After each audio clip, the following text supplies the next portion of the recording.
Hi hello welcome to Cube TV. నేను మీ సరిత.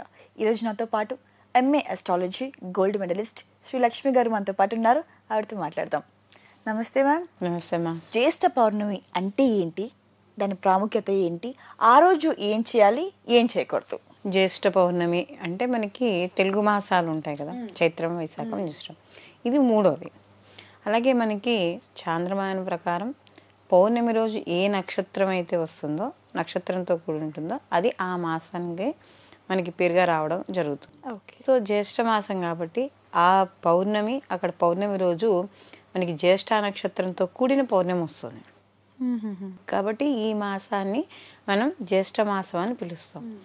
జ్యేష్ఠ మాసం అనేటప్పటికీ మొత్తం ఓవరాల్గా మాసం యొక్క ప్రాముఖ్యత కానీ చూసుకుంటే, మనలో ఏవైతే దరిద్రాలు ఉన్నాయో, అంటే ఏవైతే మనకి ఇతిబాధలు కావచ్చు, ఇబ్బందులు కావచ్చు, ఏవైతే ఉన్నాయో అవన్నీ పోగొట్టుకోవడానికి ఈ మాసం చాలా ఉపయుక్తమైందని చెప్పవచ్చు. ఎందుకంటే ఈ మాసం అంతా కూడా మనము విష్ణు ఆరాధన చేయడానికి, లక్ష్మీ ఆరాధన, అంటే మనకి జ్యేష్ఠ మాసం అంటాం. జ్యేష్ఠురాలు అంటే పెద్ద కదా. సో కాబట్టి ఇక్కడ ఏమవుతుంది అంటే, ఎవరు పెద్ద అంటే లక్ష్మీదేవికి పెద్ద ఎవరు? జ్యేష్ఠాదేవి. జ్యేష్ఠాదేవి అనేటప్పుడు మనం ఏం చెప్తాం? దరిద్రానికి మనం చెప్తాం. అంటే ఆవిడ కానీ, జ్యేష్ఠాదేవి కానీ ఇంట్లోకి వచ్చిందంటే ఇంట్లో బాధలు ఉంటాయి, కష్టాలు ఉంటాయి, ఇలాంటివి చెప్తూ ఉంటాం కదా. సో అలాంటి జ్యేష్ఠాదేవిని పోగొట్టుకుని మనం లక్ష్మీదేవిని ఆహ్వానించడానికి ఈ మాసం అంతా కూడా మనం చేసే పూజలు కానీ, దానాలు కానీ, ధర్మాలు కానీ ఏవైనా సరే మనకి రెట్టింపు ఫలితాన్ని ఇస్తాయి అనేది చెప్తారు. అయితే ఇక్కడ జ్యేష్ఠ పౌర్ణిమ మనకి ప్రాముఖ్యత.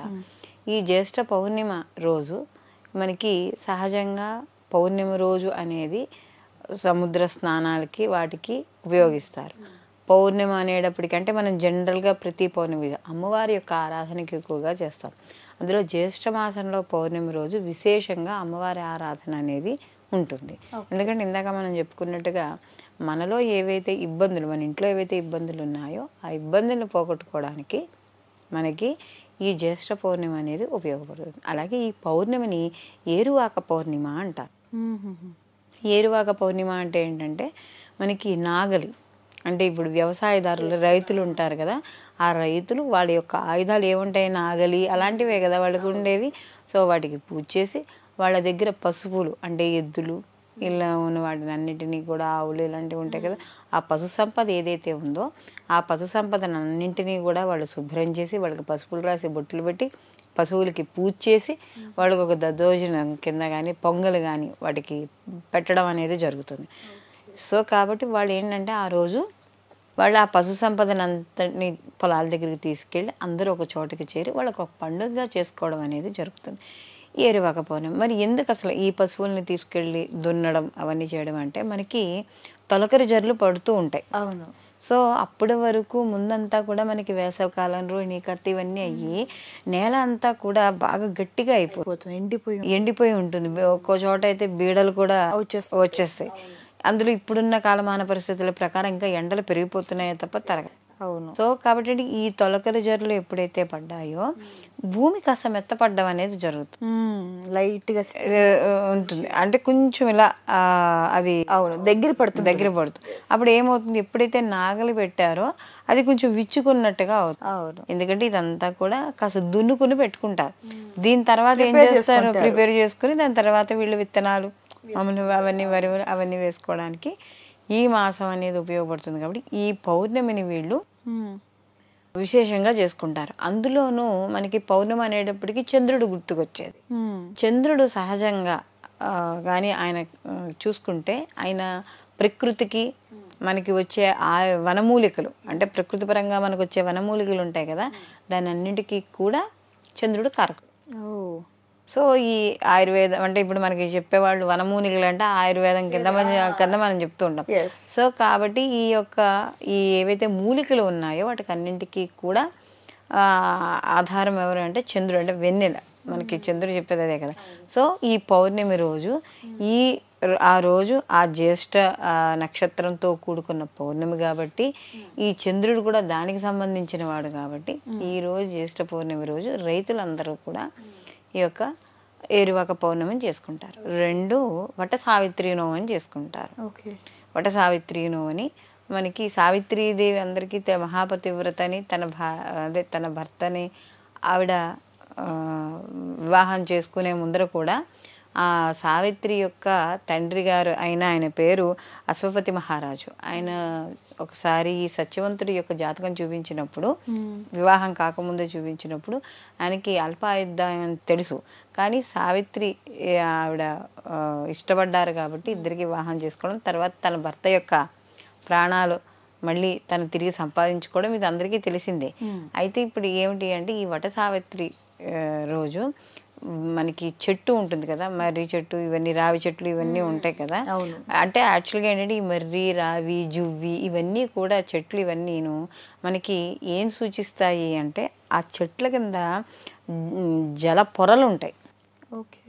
అంటే ఈ చెట్లు ఎక్కడైతే ఉన్నాయో అక్కడ నీటికి ఇబ్బంది లేదు అని సూచన అనమాట. ఇప్పుడు చాలా మంది ఎక్కడెక్కడ వాటర్ ఉంటుంది ఏదో మనకి తెలియదు, కానీ మనకి ముఖ్యంగా ఈ జువ్వి, జమ్మి, మేడి, మర్రి, మోదుగా ఇలాంటి చెట్లు ఎక్కడైతే ఉన్నాయో ఆ చెట్లు ఉన్న చోట తప్పనిసరిగా నీరు ఉంటుంది అని అర్థం.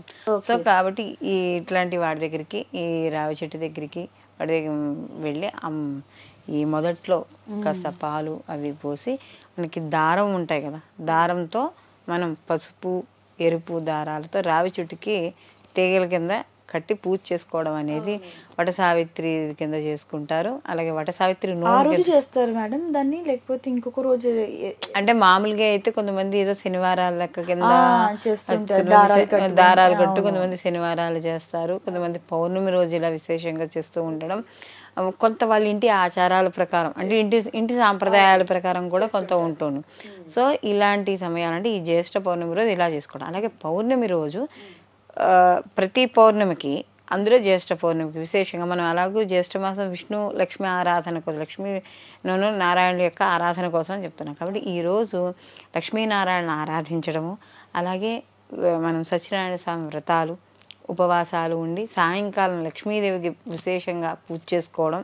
కొంతమంది ఇళ్లలో లక్ష్మీ ఆరాధన విశేషంగా చేస్తారు పౌర్ణమి రోజు, కాబట్టి చేసుకోవడం. ఈ లలిత పారాయణలు ఇవన్నీ కూడా అంటే చంద్రుడికి ఎదురుకుండా కూర్చుని ఒక వెండి కప్పులో కానీ వెండి గ్లాసులో కానీ ఆవు పాలు పోసి, పచ్చివి కాచినవి కాకుండా పోసి, అక్కడ చంద్రుడికి ఎదురుగుండా కూర్చుని ఆ కిరణాలు పాల మీద పడేటట్టుగా మనం ఆరు బయట కూర్చుని లలితా సహస్రనామం పారాయణ చేసుకుని అయిన దాటి ఈ పచ్చిపాలని చంద్రుడికి నివేదన చేసి ఆ పాలు కానీ ఎవరైతే తాగుతారో వాళ్ళ జాతకంలో చంద్రదోషాలు ఏమైనా ఉంటే ఖచ్చితంగా తొలుగుతాయి.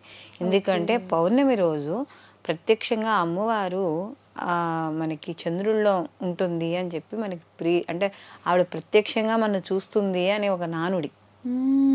కాబట్టి ఎందుకంటే పౌర్ణమి రోజు ఎవరైతే చంద్రుడి దగ్గర కూర్చుని సాయంకాలం కాసేపైనా ధ్యానం చేస్తారో, మనసు పెడతారో, అలాంటి వాళ్ళకి ఏమవుతుందంటే మానసిక రుగ్మతలు పోతాయి. అంటే ఎలాంటి రుగ్మతలు అంటే కొంతమంది ఏది ఒక నిర్ణయాన్ని సరిగ్గా తీసుకోలేకపోవడం, స్టాండర్డ్గా నిలబడలేకపోవడం, హడావిడి పడిపోతూ కంగారు పడిపోతూ ఉండడం, ఇలాంటివి ఉన్న వాళ్ళు ఉంటారంటే మనసు నిలకడలేని వాళ్ళు ఉంటారు. ఆ మనసు నిలకడలేని వాళ్ళు ఎవరైతే ఉన్నారో ఇలా పౌర్ణమి రోజు వాళ్ళు ఈ విధంగా చేయడం, అమ్మవారిని ఆరాధన చేయడం, లలితా సహస్రనామం పారాయణ చేసుకోవడం, ఇలాంటివి చేయడం ద్వారా మానసిక ప్రశాంతత, ఆ ఇంట్లో ఎంతమంది అయితే కుటుంబ సభ్యులు ఉన్నారో వాళ్ళందరికీ ఆరోగ్యము, ఐశ్వర్యము, వృద్ధి, అన్ని రకాల వృద్ధులు, సౌభాగ్యము. స్త్రీలకి అయితే వాళ్ళకి స్త్రీలు ఎవరు చేసినా కూడా దేనికి చేస్తారు, భర్త యొక్క ఆరోగ్యం, క్షేమం, సౌభాగ్యం గురించి చేస్తారు, పిల్లల గురించి. సో వాళ్ళు కూడా ఈ సుఖ సంతోషాలతో ఉండడం అనేది జరుగుతుంది. Thank you madam, thank you so much. నమస్తే.